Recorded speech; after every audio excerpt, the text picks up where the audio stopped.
Morning friends. Yesterday we had started a lesson number 8. A house is not a home, and we had finished on page number 50, half of it, where we have seen that the mother had gone inside and the child wanted to go, the narrator wanted to go inside, but he found somebody's holding his shoulder very tight and was not allowed, and he was kept there. Now we continue from there on page number 50, last one starting. It's all right, they will get hurt, he said. He wrapped a blanket around me and sat me down in a car. Soon after that, a fireman emerged from our house with my mom in tow. He quickly took her over to the truck and put an oxygen mask on her. I ran over and hugged her. All those times I ever argued with her and hated her vanished at the thought of losing her. So the fireman said, "Don't worry, she will be all right." And he said that I want to help her. The fireman did not allow him to go. He said, "Be here. Nothing is going to happen. She will be all right." And he was taken to their car, and he was seated there, covered with the blanket. And after some time, the mother also was brought by the firefighters. They took her to the oxygen to the truck and gave her oxygen because she had inhaled some smoke. So she was kept away from the place, and she was just there taking rest. He immediately went and hugged his mother, started arguing with her, why did she go there? Already father is not there, if you are also died, then who will look after me? So all those things started fighting, arguing with the mother. She's going to be okay, said the fireman. She just inhaled a little smoke. And then he ran back to fight the fire while my mother and I sat there dazed.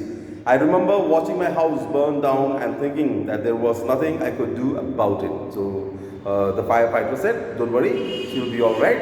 She had inhaled a little part of smoke, so she will be all right very soon. And he also ran away towards the burning house to enkindle it. The mother and the narrator, both of them were looking at their house, which was burning and going down, and they could not do anything. 5 hours later, the fire was finally out. Our house was almost completely burned down. But then it struck me. I hadn't seen my cat. Where was my cat? Much to my horror, that she was nowhere to be found. Then all at once it hit me, the new school, the fire, my cat. I broke down in tears and cried and cried. I was suffering loss big time. Now, after 5 hours, the fire was controlled by the firefighters. Everything was all right. Then only he realized that he hadn't seen his cat. Cat was missing, and nowhere was there. And then he remembered that as he saw the smoke, he just ran away without seeing the cat at all, without taking the cat at all. He was all alone. Then it struck that he was in new school. The fire had come. The cat is missing. Everything is lost in his life. He was just thinking that what a life I'm going to have, where I have no school, uniform, clothes and everything, and fire has destroyed my house as well as my dear pet cat also gone. The fireman wouldn't let us go back into the house that night. It was still too dangerous, dead or alive. I couldn't imagine living without knowing about my cat. Regardless, I had to go. We piled into the car with just the clothes on our backs and a few of the fireman's blankets, and made our way to my grandparents' house to spend the night. So the fireman did not allow the narrator and the mother to live in the burned house because it could collapse anytime. So narrator did not want to go because he wanted to know whether his cat is alive or dead. But somehow they had to go back. So they collected whatever things were there, some of the blankets, and went straight to the grandparents' house to stay at the night because firefighters did not allow them to stay in that burnt house. The next day, Monday, I went to school when the fire broke out. I was still wearing the dress I had worn to church that morning, but I had no shoes. I had kicked them off when I was doing my homework. They became yet another casualty of the fire, so I had to borrow some tennis shoes from my aunt. Why couldn't I just stay home from school? My mother wouldn't hear of it, but I was totally embarrassed by everything. The clothes I was wearing looked weird. I had no books or homework, and my backpack, the worse it got. Was I destined to be an outcast and a geek all my life? That's what it felt like. I didn't want to grow up, change, or have to handle life if it was going to be this way.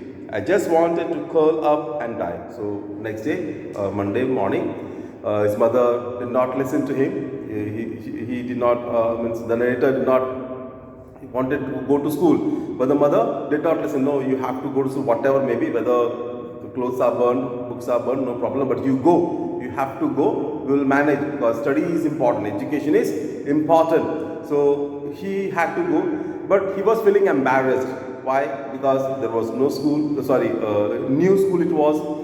There was no uniform, there was no books, copies or homeworks, there was no shoes, nothing. He was wearing the dress which he had worn for the church, came back, he threw the shoes, even shoes was not there. He had to borrow a tennis shoes from somebody. So he was totally upset, feeling embarrassed, how I will go, what people will talk, what my students, the children will speak about me, that I could not save my own house, and looking so embarrassed, so down to earth. You are totally a wrong person. You could not save yourself, you could not save your things, all those things. So he was feeling a little embarrassed, and only one thought was going on into his mind, that somehow I could die, because I cannot hear what people will comment, what children will comment on me, or what teachers will say, or what they think on me. They all will have a pity face on me, and they will always make fun of me. So he just could not take this. He just wanted to somehow die, and did not want to go to school at all.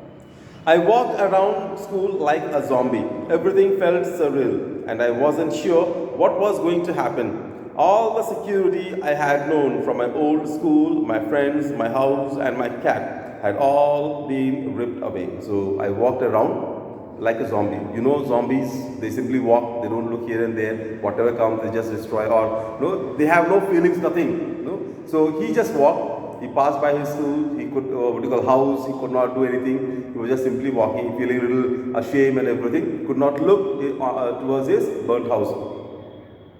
When I walked through what used to be my house after school that day, I was shocked to see how much damage there was.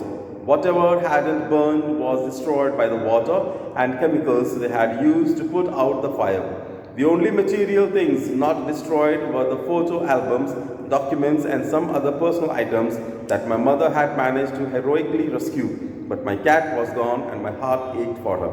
So when he came back, as he was coming back home, on the way he saw his burned house. He stood there, started again thinking about the uniform, about the homework, about the copies, notebooks, even about the cat. Some things were saved by the documents, papers, and other important papers and all by his mother, who had brought outside the box. Still, he was thinking about the cat. He was feeling a little pain that the cat which I had brought home, I had taken care of, I had made her a kind of affection was there. Now it's not seen, it's not found anywhere. There was no time to grieve. My mother rushed me out of the house. We would have to find a place to live, and I would have to go buy some clothes for school. So as soon as he reached home, the mother said, "Come on, we have to go out. We have to purchase some things. We have to live in a different house. We cannot live in grandparents' house for rest of the life. We have to see our own resources, and you have to go and buy some clothes for yourself, books, notebooks, and everything, so that you can continue your education." We had to borrow money from my grandparents because there were no credit cards, cash, or even any identification to be able to withdraw money from the bank. Everything had gone up in smoke, so they had to borrow some money from the grandparent, and they had to go with that, because nothing was there. And to get money from the bank, there was no identification, there was no passbook, credit card, nothing was, everything had burned. That week, the ruble that used to be our house was being cleared off the lot. Even though we had rented an apartment nearby, I would go over to watch them clear away debris, hoping that my cat was somewhere to be found. She was gone. I kept thinking about her as that vulnerable little kitten in the early morning when I would disturb her and get out of bed. She would tag along after me, climb up my robe, and crawl into my pocket to fall asleep. I was missing her terribly. So that week, they had rented a apartment in front of their burnt house, and the house was being cleansed. The burnt house was being cleansed. People were coming and cleaning that house. So he used to go and see there, how when they were cleaning. He was just still hoping that the cat would be there somewhere, hiding somewhere. Somehow she might be protected, she might be saved. So he wanted to see that. But no sign of the cat. He started remembering her. When he used to sleep, the cat would come and wake him up. Then he would go and ready, and she will just climb. The cat will climb and come into her pocket and sleep there. And all those memories started coming to him and started to give him pain, thinking that the cat would come somewhere. It always seems that bad news spreads quickly, and in my case, it was no different. Everyone in high school, including the teachers, was aware of my plight. I was embarrassed as if somehow I were responsible.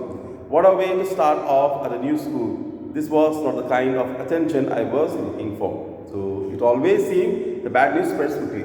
That is sure that the bad news always spread very fast. It doesn't remain there. So his burnt house story also reached his school. The new school, just gone to the school maybe a month or so. He hadn't made still friends, maybe one or two maybe. And the teachers were not still knowing him, again one or two maybe. So he was thinking that the children all the children have come to know that his house is burnt. So all will have some kind of sympathy, some kind of pity, or maybe they will start commenting on that he could not save his own clothes or dresses or books and all, and what type of child he is, because 9th class, a big fellow, could not do anything. So he was feeling a little embarrassed and ashamed that what people will think and how things will be. And it was a very, starting in a bad way. So he was not feeling at all happy about it. So he thought that what people will think, what the children will think about it. We'll stop here. I'll continue the rest of the part tomorrow. Thank you. Have a nice day.